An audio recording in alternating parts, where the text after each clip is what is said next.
एक सवाल है आपके लिए। बिना कैलकुलेटर उठाए, बिना कुछ लिखे 10 सेकंड में बताइए 65 मल्टीप्लाई 65 कितना होगा। सोच लिया? अब मैं बताता हूँ। 4225, जो कि आपको ऑलरेडी दिख रहा है स्क्रीन पे। और यह मैंने कैलकुलेट नहीं किया, सिर्फ एक पैटर्न पहचाना है, और ये पैटर्न मैं अभी आपको आगे चल के बताऊँगा।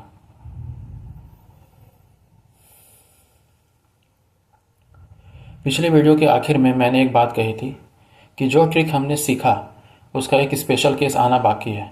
आज वही दिन है जब दो नंबर सेम हो और दोनों 5 पर ख़त्म हो, तो स्क्वायरिंग इतनी आसान हो जाती है कि आपको खुद यकीन नहीं होगा। याद है गाइस, हमने 45 इंटू 45 डिस्कस किया था। आज हम वही केसेस देखेंगे आगे चल के, तो बने रहिए।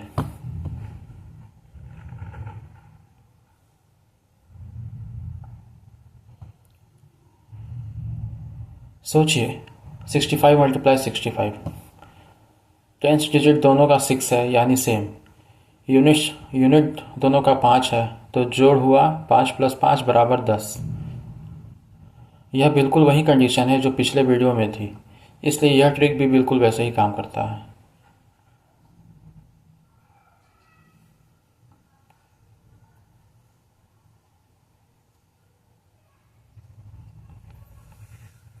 तो फॉर्मूला बहुत सिंपल बन जाता है। अगर नंबर है n5, यानी टेंथ डिजिट है n और आखिरी डिजिट 5 है, तो आंसर है n multiply into n plus 1, और उसके बाद हमेशा 25 लगा दीजिए। कोई कैरी नहीं, कोई कन्फ्यूजन नहीं, बस दो हिस्से। और हम यहाँ ज़्यादातर हिस्सों में ही बात कर रहे हैं क्योंकि समझना आसान है। ये बस स्टार्टिंग में याद रखना पड़ेगा, बाकी फिर धीरे धीरे प्रैक्टिस करते करते आदत हो जाएगी। यह ट्रिक एग्ज़ाम में क्यों काम आएगा? स्क्वायरिंग वाले क्वेश्चंस सिंप्लीफिकेशन, क्वाड्रेटिक इक्वेशंस और डाटा इंटरप्रिटेशन तीनों में आते हैं, और जो नंबर 5 पर ख़त्म होते हैं वो सबसे ज़्यादा कॉमन है इन तीनों टॉपिक्स में। और ये मैं बार बार दोहरा रहा हूँ ताकि आप ये समझो कि सिंप्लीफिकेशन, क्वाड्रेटिक इक्वेशन और डाटा इंटरप्रिटेशन एक हाई स्कोरिंग जोन है। अगर आप यहाँ पे जल्दी सीख जाते हैं कैलकुलेशन स्पीड करना, तो आपको बहुत फ़ायदा होने वाला है। चलिए एग्जाम्पल 1 पे देखते हैं, जो कि सबसे आसान है। 15 मल्टीप्लाई 15 कितना होगा? n है 1, 1 मल्टीप्लाई 2 बराबर 2, उसके बाद 25 लगाइए, आंसर आ गया 225।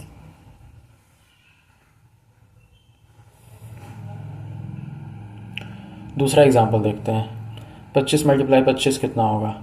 n है 2, 2 मल्टीप्लाई 3 कर दीजिए, बराबर कितना आ गया 6, और फिर उसमें 25 लगा दीजिए। अपेंड का मतलब लगाना होता है गाइस, बस लगा दीजिए 25, दैट्स ऑल। तीसरा एग्जाम्पल देखते हैं। एग्जाम्पल 3, 35 मल्टीप्लाई 35 कितना होगा? n की वैल्यू क्या हो जाएगी? 3, तो 3 मल्टीप्लाई 3 प्लस 1 4, तो 3 मल्टीप्लाई 4 12, अपेंड करना है 25, मतलब 25 लगाना है, तो आंसर हो जाएगा 1225। चौथा एग्जाम्पल देखते हैं। 55 क्रॉस 55, n की वैल्यू है 5, तो n प्लस 1 हो जाएगा 6, तो 5 इंटू 6 30, अपेंड करना है 25, सिंपल 30 25 आंसर आ जाएगा। इतना सिंपल है। अगला एग्जाम्पल देखते हैं, जो मैंने शुरुआत में पूछा था, अब उसका मेथड देखते हैं। 65 मल्टीप्लाई 65 कितना होगा? n की वैल्यू यहाँ हो जाएगी 6, तो 6 इंटू 6 प्लस 1, 6 इंटू 7 42, अपेंड करना है 25, आंसर आ जाएगा 4225।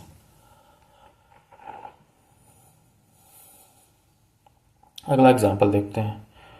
85 मल्टीप्लाई 85 कितना होगा? n हो जाएगा यहाँ पे 8, तो 1 जोड़ देंगे तो 9, तो 8 इंटू 9 72, अपेंड कर दो 25, आंसर आ जाएगा 7225। बस 25 जोड़ देना है भाई, और कुछ नहीं। अब एक इंटरेस्टिंग सवाल देखते हैं। क्या यह ट्रिक 3 डिजिट नंबर्स के लिए भी काम करेगा? चलिए देखते हैं। 105 मल्टीप्लाई 105 कितना होगा? n इस बार 10 है क्योंकि पहले दो डिजिट्स 10 हैं, तो 10 मल्टीप्लाई 11 बराबर 110, अपेंड कर दीजिए 25, आंसर आ गया 11025। तो किसी भी साइज़ के नंबर के लिए काम करता है ये।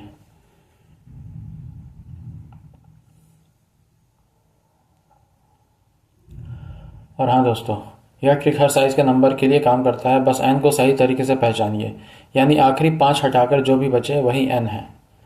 समझ रहे हैं ना? 110 में n क्या हो जाएगा? मान लो 1105 है तो n क्या हो जाएगा? 110।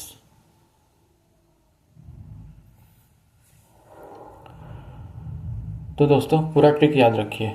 अगर नंबर 5 पर ख़त्म होता है तो n मल्टीप्लाई इंटू n+1 करना है और आखिर में हमेशा 25 लगाना है। यह पिछले वीडियो वाले ट्रिक का एक ही वर्जन है, बस दोनों नंबर सेम हो गए।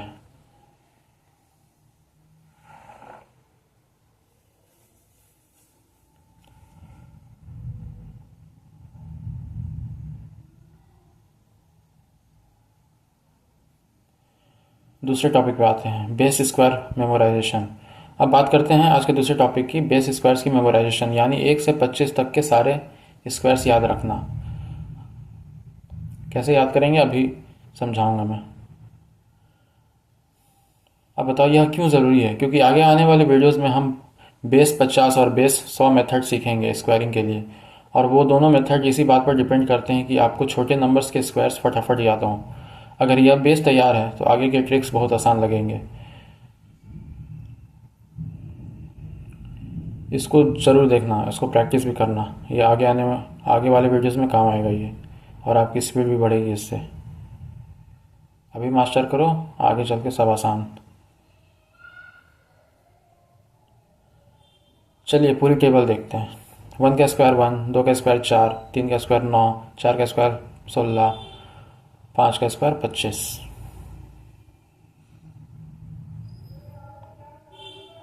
इजी, यहाँ तक तो पता है। 6 का स्क्वायर 36, 7 का स्क्वायर 49, 8 का स्क्वायर 64, 9 का स्क्वायर 81, 10 का स्क्वायर 100। यहाँ तक तो कोई दिक्कत नहीं, यहाँ तक सबको पता ही होता है इन जनरल। आगे बढ़ते हैं। 11 का स्क्वायर 121, 12 का स्क्वायर 144, 13 का स्क्वायर 169, 14 का स्क्वायर 196, 15 का स्क्वायर 225। यहाँ तक भी मोस्टली लोगों को याद रहता है, मेरे ख्याल है 20 तक लोगों को याद रहता ही है।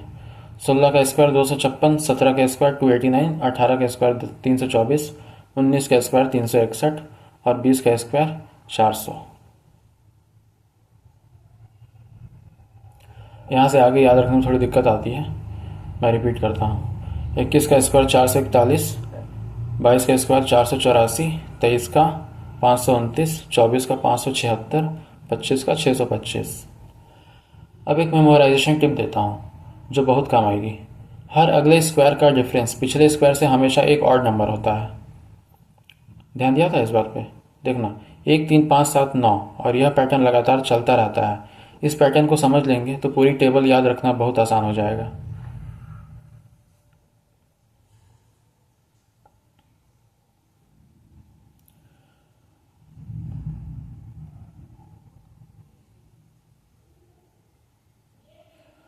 चलिए अब प्रैक्टिस करते हैं खुद से। मैं आपको 6 क्वेश्चंस दूंगा, 3 स्क्वायरिंग ट्रिक के, 3 टेबल से रिकॉल के। वीडियो पॉज कीजिए, खुद सॉल्व कीजिए।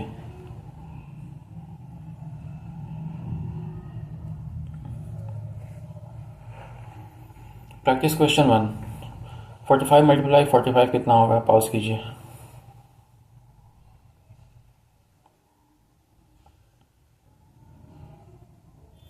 n हो जाएगा 4, तो 4 मल्टीप्लाई 5 बराबर कितना हो जाएगा?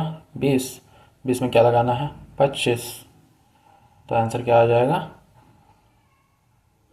20 25। ठीक है, समझ आया? आगे बढ़ते हैं। अगला क्वेश्चन, 75 इंटू 75 कितना हो जाएगा? पॉज करो, सोचो और आंसर तैयार रखना जब सॉल्यूशन बताऊंगा। n हो जाएगा 7, 7 मल्टीप्लाई 8 बराबर 56। 56 में क्या जोड़ देना है? 25। तो आंसर क्या आ जाएगा?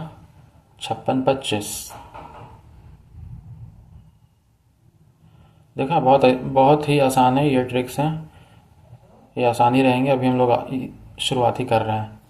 तीसरा क्वेश्चन देखते हैं। 115 इंटू 115, हम लोगों ने 2 से ज़्यादा डिजिट के बारे में बात किया था ना, ये उसी का केस है। तो यहाँ पर 5 हटा के जो भी नंबर बचता है वो n की वैल्यू होती है। तो n क्या हो जाएगा 11।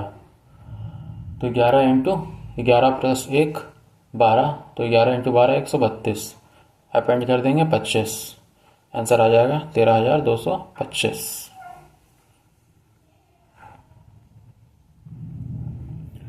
चौथा क्वेश्चन देखते हैं। आई होप आप लोग पॉज करके आंसर निकाल रहे होंगे। पहले इम्पॉर्टेंट ये करना ही है आपको।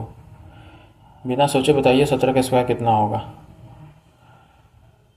17 का स्क्वायर है 289। अगर याद नहीं आया टेबल को एक बार और देख लीजिए।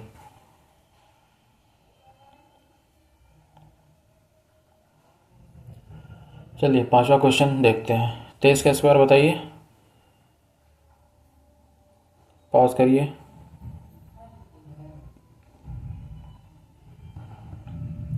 23 का स्क्वायर है 529।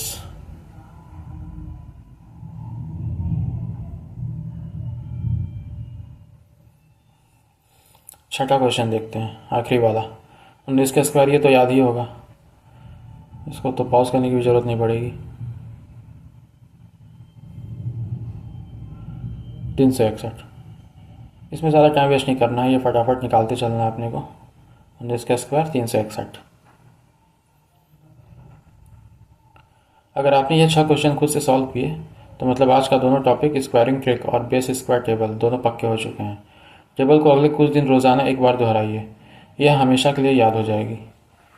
बहुत ज़्यादा लंबा टेबल याद नहीं करना है, 25-30 तक याद कर लीजिए, it is more than good.